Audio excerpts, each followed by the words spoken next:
बेटा और बहू में भेदभाव। राकेश और लीना की शादी हुए बस कुछ ही समय हुआ था। लीना एक पढ़ी लिखी और सुशील लड़की थी, जिसका स्वभाव भी अपने ससुराल वालों से काफी अच्छा था। वहीं राकेश इस घर का इकलौता बेटा था, जिस वजह से राकेश की माँ सुशीला ने उसे बड़े लाड़ प्यार से पाला था। एक दिन जब राकेश और लीना बाहर से घूमकर घर आते हैं। अरे मेरा बेटा कितना थका हुआ लग रहा है। लीना, जरा जाओ इसके लिए शरबत बना कर लाओ और उसमें ना थोड़े से काजू भी डाल देना। अरे माँ, इतना भी नहीं थका हूँ। मुझसे ज्यादा तो लीना थक गई है। कैसे नहीं थका बेटा? बहू, तुम अभी तक गई नहीं? जाओ लेकर आओ इसके लिए शरबत। जी, अभी लाती हूँ। सुशीला को अपने बेटे के आगे कुछ भी नहीं दिखता था। सुशीला से बेटे की थोड़ी सी भी तकलीफ नहीं देखी जाती थी। एक दिन की बात है, लीना बाजार जा रही थी तो अपनी सास से कहने लगी, माँ जी, आज मुझे ऑफिस से छुट्टी है तो मैं घर का राशन ले आती हूँ। काफ़ी सारी चीज़ें खत्म भी हो गई है, मैं जल्दी आ जाऊँगी। हाँ ठीक है ठीक है। लीना बाजार से घर का काफ़ी सारा सामान ले आती है, पर उसे आते वक्त कोई ऑटो भी नहीं मिलता, जिसकी वजह से उसे सारा सामान खुद लेकर आना पड़ता है। हाँ, कितना भारी है ये, मेरे तो हाथ दर्द कर रहे हैं।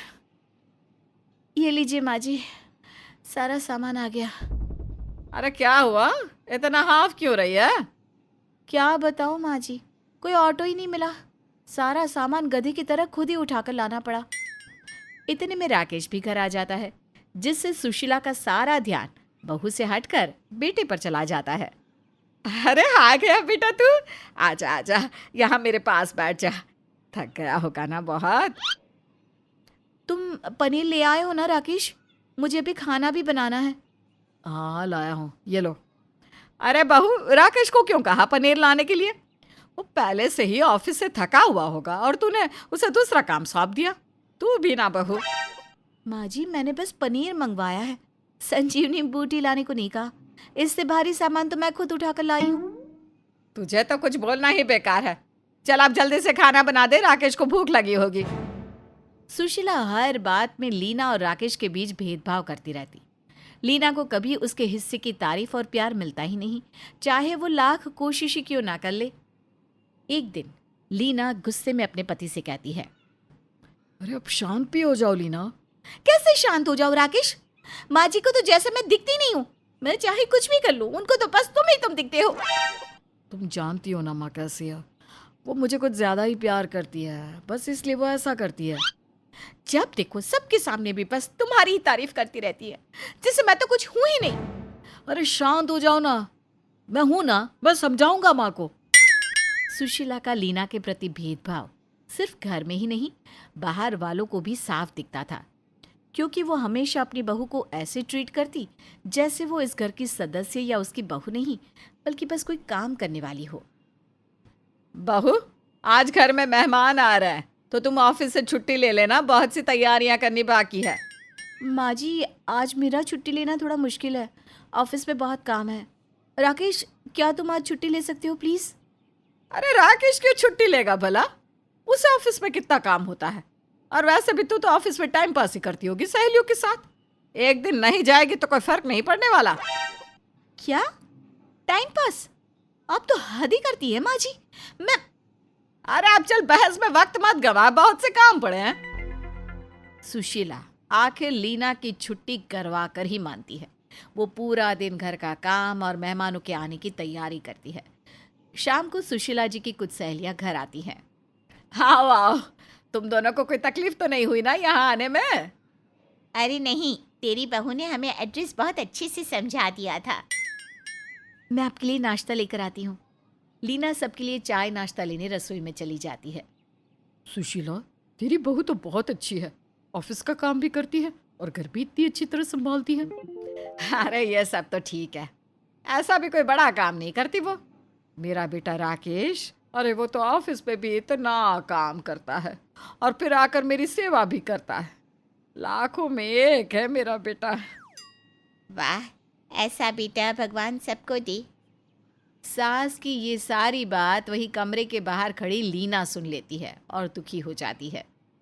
क्यों? आखिर क्यों माँ जी बेटे और बहू में इतना भेदभाव करती रहती हैं? क्यों उन्हें मेरी कोशिशें कभी नहीं दिखती? शाम बीतती है।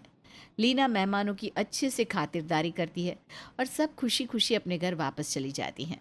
अब लीना घर का काम और सफाई करते हुए अचानक सोफे पर बैठ जाती है। मेरा पूरा बदन टूट रहा है। अरे क्या हुआ, ऐसे क्यों बैठ गई तू? माँ जी, मेरी तबीयत बिल्कुल भी ठीक नहीं लग रही। पूरा बदन दर्द कर रहा है। अरे अब इतना भी कुछ नहीं हुआ, ऐसी छोटी मोटी चीजें तो होती रहती है। अब तू तो हर छोटी बात पे बस रोने बैठ जाती है। तभी राकेश भी घर वापस आ जाता है। आ गया बेटा, आज तो तू बहुत थका हुआ लग रहा है। हाँ, बस हल्का सा सर दर्द है माँ, और कुछ नहीं। कुछ देर में ठीक हो जाएगा। अरे ऐसे कैसे ठीक हो जाएगा? तू ना अपना बिल्कुल ध्यान नहीं रखता। रुक, मैं अभी तेरे लिए अदरक वाली चाय बना कर लाती हूँ और सर पर तेल भी लगा देती हूँ। मेरा पूरा शरीर टूट रहा है। लीना की हालत देख राकेश उसके सर पर हाथ रखता है। तुम्हें तो इतना बुखार है लीना, चलो मैं तुम्हें दवाई देता हूँ। तुम्हें ना अपना ध्यान रखना चाहिए। अरे तू रुक ना, अपने आप ले लेगी दवाई। तुझे तो पहले से ही इतना सर में दर्द है, उसे इतना कुछ नहीं हुआ है। पर माँ, मैंने कहा ना, तू चल मेरे साथ। और इस तरह सुशीला राकेश को अपने साथ ले जाती है। लीना अब अकेले ही किसी तरह घर के पास वाले डॉक्टर के पास जाती है और दवाई लेकर घर वापस आती है, पर उसकी तबीयत बिल्कुल भी ठीक नहीं होती। पर अभी भी सुशीला को बस अपना बेटा ही दिख रहा था। लीना सीधा अपने कमरे में चली जाती है।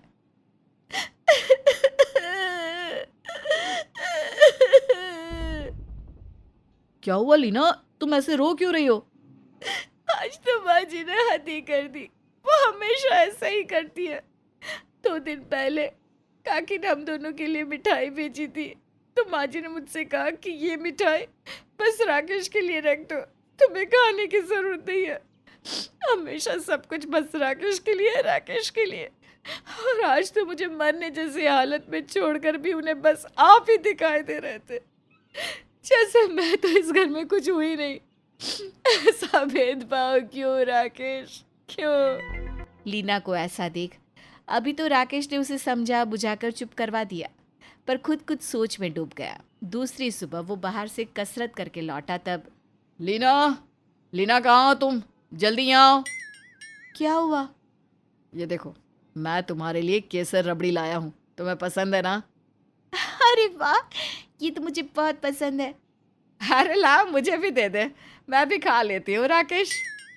पर मैं तो बस लीना के लिए ही लाया था माँ, बस इसके लिए ही लाया था। चल ठीक है, कोई बात नहीं। अब दिन बीतता है। शाम को राकेश ऑफिस से घर लौटता है तब, राकेश, आज मैंने तेरे लिए तेरी पसंद की सब्जी बनाई है, ये देख। पर मुझे तो लीना के हाथ की सब्जी पसंद आती है माँ। तुम रहने दो, मैं लीना से ही कह देता हूँ। अरे पर राकेश, मैंने तेरे लिए। वाह लीना, क्या पुलाव बनाया है, मजा आ गया। सुशीला को राकेश की बातों से बहुत दुख हो रहा था, पर वो कुछ कह नहीं पा रही थी। और दूसरे दिन शाम को राकेश जब घर लौटा तब, चलो लीना, जल्दी से तैयार हो जाओ, हमें शादी में जाना है, जल्दी करो। बस अभी आई। माँ, तुम अपने लिए कुछ बना लेना, मैं लीना को अपने साथ ले जा रहा हूँ। अरे तुम मुझे भी साथ ले चलता है बेटा अपने दोस्त की शादी में। अरे तुम वहाँ जाकर क्या करोगी माँ? लीना है ना, काफ़ी है वो। राकेश के इस बर्ताव से सुशीला को बहुत दुख हुआ। राकेश और लीना के जाने के बाद वो रोने लगी और खुद से कहने लगी, हे भगवान, एक ही घर में बीवी और माँ के बीच ऐसा भेदभाव राकेश कैसे कर सकता है? उसने ये भी नहीं सोचा कि मुझे उससे कितना दुख होगा। तभी राकेश और लीना वापस घर के अंदर आते हैं। तुमने भी तो नहीं सोचा ना माँ कि तुम्हारे हम दोनों के बीच भेदभाव करने से लीना पर क्या गुजरती होगी। आज जब मैंने तुम्हारे साथ ऐसा किया तो तुम्हें दुख हुआ ना माँ? मैं समझ गई राकेश, लीना मुझे माफ़ कर दो, मैंने तुम्हारे साथ ये अच्छा नहीं किया बहू। नहीं माँ जी, आप माफ़ी मत मांगिए, मुझे तो बस आपका प्यार चाहिए और कुछ नहीं। अब से मैं तुझे ना इस राकेश से भी ज़्यादा प्यार करूंगी, मेरी प्यारी बहू। फिर से भेदभाव?